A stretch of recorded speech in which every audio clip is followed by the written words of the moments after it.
हाय प्रिय सखी, कशी आहेस? मला खूप झोप येत आहे, पण आता आपला वीक संपलाय ना, मग मला तुला भेटायला यायचंच होतं. म्हणून बघतेस ना किती वाजले.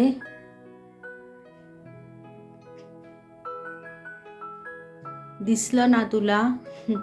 आपली सवय जी आहे ना लवकर झोपण्याची, ती फॉलो तर करायचीच आहे. पण तुला माहिती आहे का, मी हे व्हिडिओ कसे बनवते? मला आवड आहे ना, मग वेळ तर काढायलाच पाहिजे. ते शॉर्ट व्हिडिओ तर ना अक्षरशः मी शूटिंग, एडिटिंग, अपलोडिंग 10 ते 15 मिनटात करते, माहिती आहे का? पण ते पॅशन असतं ना ग एक.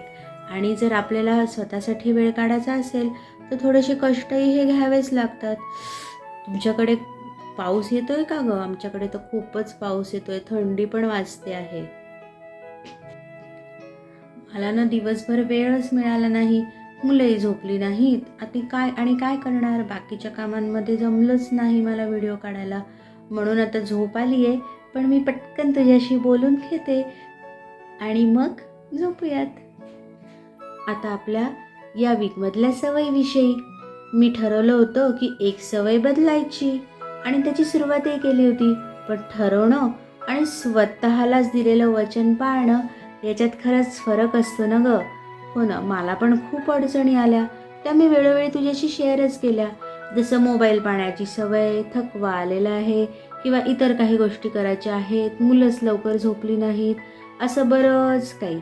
पण थांबले मात्र मी नाही बरं का सखी. पण या आठवड्यात मला काय मिळालं, तर मला हे समजलं की एकदमच सगळं काही बदलणं हे जरा कठीण असतं, हो ना. पण हळूहळू जर गोष्टी केल्या ना तर त्या सोप्या जातात. आपण जर एकदमच बदलायचा प्रयत्न केला तर आपण अजूनच जास्त थकतो. मग आपण ती गोष्ट 1 दिवस करतो, 2 दिवस करतो आणि परत सोडून देतो.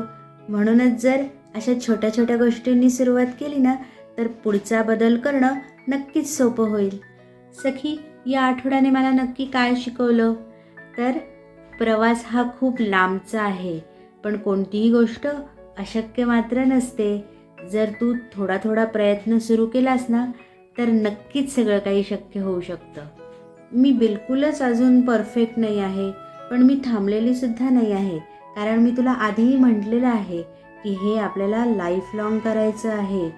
1 दिवस, 2 दिवस किंवा काही दिवसांसाठी नाही करायचं. म्हणून हा प्रवास तर असाच चालू राहणार आहे सखी. कारण ही वेळ तर काही पुन्हा येणार नाही आहे ना. जर मुलं लहान आहेत पण उद्या ती मोठी होणार, किंवा बाकीचे जी घरातली लोक आहेत ती त्यांच्या त्यांच्या कामात व्यस्त राहणार. पण आपलं काय ग, आपल्याही तर आयुष्यातली वेळ अशी निसटून चालली आहे ना ग. मग तीच तर आपल्याला पकडायची आहे. प्रत्येक मिनिट, प्रत्येक क्षण हा आपल्याला सुद्धा भरभरून जगायचा आहे. म्हणूनच हा छोटासा प्रयत्न. चल मग, मी तर माझा प्रवास हा चालूच ठेवणार आहे आणि पुढच्या आठवड्यात पहिल्या हॅबिटसोबत आणखी एक नवीन दुसरी हॅबिट जोडली जाणार आहे. ती कोणती असेल बरं, ओळख पाहू, मला कमेंटमध्ये सांग.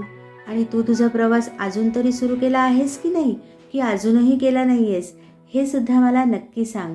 आणि हो, तुला जर काहीतरी थोडंफार युजफुल वाटत असेल ना तर प्लीज व्हिडिओला लाईक कर, कमेंट कर, म्हणजे मलाही अजून प्रोत्साहन मिळेल ग. चल मग, पुन्हा भेटूयात आता सोमवारी. तोपर्यंत स्वतःची काळजी घे. आणि हो, चॅनल सबस्क्राईब करायलाही विसरू नकोस हां. Bye bye.